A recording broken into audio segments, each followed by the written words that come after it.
नमस्कार दोस्तों, आपका स्वागत है आपके अपने यूट्यूब चैनल पे। फ्रेंड्स, आज हम कुछ महत्वपूर्ण बिंदुओं पर बात करना चाहेंगे आपसे कि क्या ग्रुप डी की एग्ज़ाम जुलाई में होगी। बहुत सारे स्टूडेंट्स का मन में डाउट है कि क्या ग्रुप डी की एग्ज़ाम जुलाई में हो पाएगी या नहीं होगी। इसी चेंज का प्रोसेस अभी चल रहा है, तो क्या अगर इसी चेंज हो जाता है तो उसका जो परीक्षा के पैटर्न पर क्या प्रभाव पड़ेगा, और एग्ज़ाम इतना डिले होने पर कट ऑफ का क्या इफ़ेक्ट पड़ेगा, कट ऑफ मार्क्स में क्या इंक्रीजेज और डिक्रीजेज देखने को मिलेंगे। आज हम इन महत्वपूर्ण बिंदुओं पर चर्चा आपसे करना चाहेंगे। यह एक तरह से कह सकते हैं कि मोटिवेशनल वीडियो भी कह सकते हैं, क्योंकि बहुत सारे स्टूडेंट्स डिमोटिवेट हो चुके हैं। जो इसी चेंज का प्रोसेस अभी चल रहा है, तो बहुत सारे स्टूडेंट्स का मन में डाउट है कि क्या मतलब एग्ज़ाम जुलाई में हो पाएगी या नहीं होगी, या फिर एक दो महीना आगे तक जाएगी, या इस साल हो पाएगी या नहीं हो पाएगी। तो इन्हीं सब बातों पे हम आज चर्चा करेंगे आपसे। मेरे अनुसार माने तो बिल्कुल एग्ज़ाम आपका जुलाई से आगे बिल्कुल नहीं बढ़ना चाहिए और नहीं बढ़ेगा। इसके बहुत सारे रीज़न हैं, कारण हैं। सबसे पहले तो अब जान रहे हैं कि रेलवे द्वारा ये तीसरी बार है जो जुलाई के मंथ में डेट दिया गया है। इससे पहले 2 बार और डेट दिया गया था, तो किसी वजह से, प्रोटेस्ट की वजह से या फिर कोरोना की वजह से वो नहीं हो पाया उस डेट में। लेकिन ये तीसरी बार है कि जुलाई का डेट दिया गया है। आप देख रहे हैं कि पिछली बार जब एनटीपीसी के जो एग्ज़ाम का डेट बताया गया था प्रीवियस नोटिस में, 1 महीना पहले, 1 से 1.5 महीना पहले जब नोटिस एनटीपीसी के लिए दी गई थी, तो उन्होंने टेंटेटिव डेट दिया था मई के मंथ में कि हम एग्ज़ाम कंडक्ट कराएंगे। तो आप देख रहे हैं कि 9 से 10 मतलब पहले सप्ताह से दूसरे सप्ताह के बीच में उन्होंने एग्ज़ाम का डेट दे दिया है। और जो बच्चे लेवल हैं उसका भी एग्ज़ाम मई के लास्ट या जून के लास्ट में, मतलब जून के आसपास में, जून के मंथ में बिल्कुल कंडक्ट करा लिया जाएगा, क्योंकि रेलवे बिल्कुल नहीं चाह रही है कि एग्ज़ाम और डिले हो। देखिए, अगर सरकार को लगता है कि इस वैकेंसी को 2024 तक खींच कर ले जाना है, तो बिल्कुल ऐसा कर सकती है। क्योंकि आप जान रहे हैं कि अगर एग्ज़ाम वो ले भी लेती है तो आगे का प्रोसेस करने में बहुत सारे प्रोसेस है, फिजिकल है, मेडिकल है, डीवी की लिस्ट आती है। तो इन सारे प्रोसेस को लेकर वो लंबा खींच के 2024 तक ले जा सकती है। इसलिए ऐसा बिल्कुल नहीं कहा जा सकता कि एग्ज़ाम कराने के बाद ही सारा प्रोसेस प्रक्रिया चालू होगा। बहुत सारे स्टूडेंट जिनका नहीं हो पाएगा वो आगे के प्रोसेस में, प्रोटेस्ट वगैरह में भाग नहीं ले पाएंगे। तो बिल्कुल आप डिमोटिवेट ना हो कि एग्ज़ाम नहीं होगा। देखिए, हमारा काम है बिल्कुल कि सही तरीके से एग्ज़ाम देना। एग्ज़ाम आए और चली जाए, उसमें परफॉर्मेंस हम अच्छा से नहीं कर पाएँ तो फिर एग्ज़ाम का इतने दिनों से इंतज़ार करना, अपने अपने खर्च पे, अपने स्टडी पे इतने दिनों से ध्यान देना। अब जान रहे हैं कि कितनी दिक्कत तकलीफ़ों से आदमी, जो भी स्टूडेंट्स तैयारी कर रहे हैं, इतने दिनों से कर रहे हैं, तो वो किस दौर से गुज़र रहे होंगे। तो इस चीज़ को आप बिल्कुल अपने दिमाग से निकाल दें कि एग्ज़ाम ज़्यादा डिले होगा। बिल्कुल डिले नहीं होगा। और आप इस आशा और उम्मीद में रहेंगे एग्ज़ाम डिले होगा, तैयारी अपनी अभी बाद में कर लेंगे एग्ज़ाम डेट। देखिए, जो बच्चे एग्ज़ाम डेट को लेकर परेशान हैं वो बिल्कुल परेशान ना हो, क्योंकि आप जान रहे हैं कि एग्ज़ाम इतने दिनों से डिले हो गया है। तो बिल्कुल सरकार ये नहीं चाहती है, गवर्नमेंट ये नहीं चाहती है कि बिल्कुल एग्ज़ाम डिले हो। तो आप बिल्कुल डिमोटिवेट इसके पीछे बिल्कुल ना हो कि एग्ज़ाम डेट का और इंतज़ार ना करें, ठीक है। यहाँ पे एनटीपीसी वाले बच्चे भी, काफ़ी सारे बच्चे, बिल्कुल 80 से 90% बच्चे एग्ज़ाम देने वाले हैं, जो भी एनटीपीसी का फॉर्म भरा हुआ था। तो उन बच्चों से आपका कंपटीशन है। अगर वो बच्चे अभी एनटीपीसी के लिए तैयारी कर रहे हैं, वो भी अगर ग्रुप डी के लिए बैठ जाएंगे, तो आप अपने आप को जज कर सकते हैं कि उनसे आप कितना, कैसे आगे निकल पाएंगे, ठीक है। तो कहीं ना कहीं उनकी तैयारी आपसे बिल्कुल बेहतर है, और वो एग्ज़ाम में बैठेंगे तो बिल्कुल इस एग्ज़ाम को ले जाएंगे। तो इस चीज़ को आप बिल्कुल अपने दिमाग से निकाल दें कि हम एग्ज़ाम का डेट आएगा तब तैयारी करेंगे।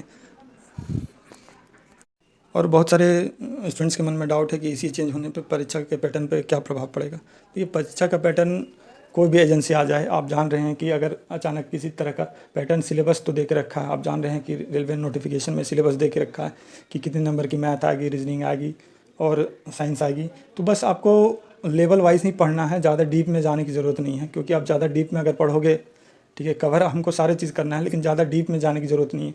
अगर जो अभी आपसे मतलब नहीं बन रहा है, जो सवाल आपसे क्वेश्चन नहीं बन रहे हैं, तो हो सकता है एग्ज़ाम में, मतलब एग्ज़ाम ऐसा होता है ना दोस्तों कि अगर आपको जितना रगड़ के जाओगे, जितना घिस के जाओगे, वही चीज़ें आपको याद रहती है। बिल्कुल 1-2 बार पढ़ी चीज़ें बिल्कुल याद नहीं रहती है। तो इसलिए आप ज़्यादा से ज़्यादा क्वेश्चनों की प्रैक्टिस करें और मॉक टेस्ट वगैरह लगाते रहें। तो बिल्कुल अपने दिमाग से बिल्कुल निकाल दें कि ECA TCS होगा तो क्या होगा और NACIT होगी तो क्या होगी। तो वो स्टूडेंट्स बिल्कुल इस चीज़ का फ़र्क नहीं पड़ने देते हैं जिनकी तैयारी बहुत अच्छी रहती है। कोई भी एजेंसी आ जाए, जैसा भी एग्ज़ाम हो, वो अपने परफॉर्मेंस के भरोसे अपना एग्ज़ाम को क्वालिफाई कर लेते हैं। और बहुत सारे स्टूडेंट्स के मन में डाउट है कि कट ऑफ़ क्या रहेगी, कट ऑफ़ कितनी जा सकती है, क्योंकि 2019 में फॉर्म भरा गया है, अब तक एग्ज़ाम नहीं हो पाया है।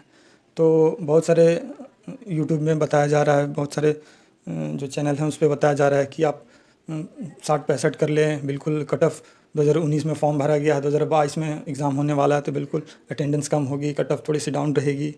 तो मेरा मानना है कि एग्ज़ाम डिले होने का थोड़ा सा फ़र्क पड़ता है, लेकिन इतना फ़र्क नहीं पड़ता है कि आपको कट ऑफ़ देखिए जो भी वैकेंसी जितनी भी भरी गई है, अगर उसके 10% बच्चे बैठ जाएँ, वो बच्चे क्वालिटी वाले बच्चे, तो आप जान रहे हैं कि 1 करोड़ में अगर 10% आप के हिसाब से निकाल ले तो 1 लाख बच्चे ऐसे हो जाते हैं।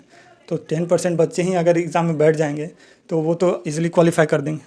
तो ऐसा बिल्कुल नहीं कहा जा सकता कि 40% अटेंडेंस होगी तो आपकी कट ऑफ़ कम जाएगी, 30% होगी तो कम जाएगी। जिनकी तैयारी बेहतर है, जिनको एग्ज़ाम देना है, वो तो 100% किसी हालत में तैयारी को छोड़ेंगे नहीं, एग्ज़ाम को छोड़ेंगे नहीं। और बिल्कुल मान के चले दोस्तों कि कट ऑफ़ जो रहेगी इस बार की, अगर आपके 70 से ऊपर आ रहे हैं या 70 नंबर के आसपास आ रहे हैं तो बिल्कुल आप श्योर मान के चलें, कम की उम्मीद बिल्कुल ना रखें। और इस बार का नया प्रोसेस जो लगाया गया है परसेंटाइल मेथड, उस चीज़ को आप समझ सकते हैं कि आप नॉर्मलाइजेशन और परसेंटाइल के भरोसे आप बिल्कुल नहीं बैठ सकते, क्योंकि परसेंटाइल अब जो मेथड अपनाया गया उसमें तो ज़्यादा अंतर आपको मतलब प्रोसेस में आपको ज़्यादा नंबर मिलेंगे नहीं। ठीक है, हो सकता है किसी के 2 number, 4 number, 5 number, 10 number, 15 number इस हिसाब से मिले, और किसी को नहीं भी मिल सकते हैं। बहुत सारे स्टूडेंट्स होते हैं जिनके नंबर ही नहीं बढ़ते नॉर्मलाइजेशन में। तो इस बार इस कारण से परसेंटाइल मेथड जो अभी अपनाया गया है, तो उसमें बहुत सारी उम्मीद है कि नंबर ज़्यादा किसी के बढ़ेंगे नहीं। तो आप एग्ज़ाम में इतने नंबर आप श्योर कर सके खुद से, ठीक है, रॉ मार्क्स 70 के आसपास, तो आपको नॉर्मलाइजेशन की कोई मतलब ज़रूरत ही ना हो पाए। ठीक है, नॉर्मलाइजेशन हो या नहीं हो, परसेंटाइल में आपके नंबर बढ़े या ना बढ़े, उससे आपको फ़र्क नहीं पड़ना चाहिए। बस 70 नंबर से ज़्यादा आप लाने की बिल्कुल कोशिश करें, और बिल्कुल अपनी पढ़ाई पे ध्यान दें, इधर उधर की चीज़ों पे बिल्कुल ध्यान ना दें फ्रेंड्स, क्योंकि एग्ज़ाम जान रहे हैं कि कितना दिनों बाद आई है और इतनी सारी वैकेंसी। सबसे लो जो परीक्षा का लेवल है आप कह सकते हैं ग्रुप डी का है, और इतनी सारी वैकेंसी कभी रेलवे के इतिहास में कभी इतनी बड़ी वैकेंसी नहीं आई थी, खासकर ग्रुप डी के बारे में बात कर रहा हूँ। तो इस बार जो चांस है उसको बिल्कुल गंवाइए नहीं, और अपनी तैयारी को बिल्कुल बेहतर रखिए, मॉक टेस्ट वगैरह लगाते रहिए। अभी बिल्कुल 2 महीने के आसपास आपके पास समय है, तो मॉक टेस्ट लगाने का बिल्कुल सही समय है। और ऑफ़लाइन हो सकता है तो ऑफ़लाइन भी लगाइए, ऐसा कोई दिक्कत नहीं है। सप्ताह में 1-2 बार आप ऑनलाइन मॉक टेस्ट लगाइए, लेकिन डेली मॉक टेस्ट ना लगाएं फ्रेंड्स। 2 दिन 3 दिन के बाद एक मॉक टेस्ट लगाते रहें। अगर आप रेगुलर रहेंगे तो बिल्कुल एग्ज़ाम निकलेगी। ठीक है, आप बिल्कुल ऐसा ना समझ दिमाग में बैठा के रखें कि पीटी में क्वालिफ़ाई करना है। देखिए, मैं 70 नंबर जो बता रहा हूँ ये बिल्कुल मेरिट के लिए बता रहा हूँ। ऐसा नहीं है कि आप फिज़िकल में पास हो जाएँ, फिज़िकल क्वालिफ़ाई कर लें और फिर डीवी में छट जाएँ। बहुत सारे ऐसे स्टूडेंट्स होते हैं जो फिज़िकल तो पास कर लेते हैं लेकिन डीवी की लिस्ट में छट जाते हैं। उनके साथ कितना बुरा होता होगा आप ज़रा समझ सकते हैं। तो ठीक है, इसी आशा और उम्मीद के साथ आप अपनी तैयारी को बेहतर कंटिन्यू रखिए। आपसे मिलते हैं एक नई वीडियो में, तब तक के लिए जय हिंद, जय भारत।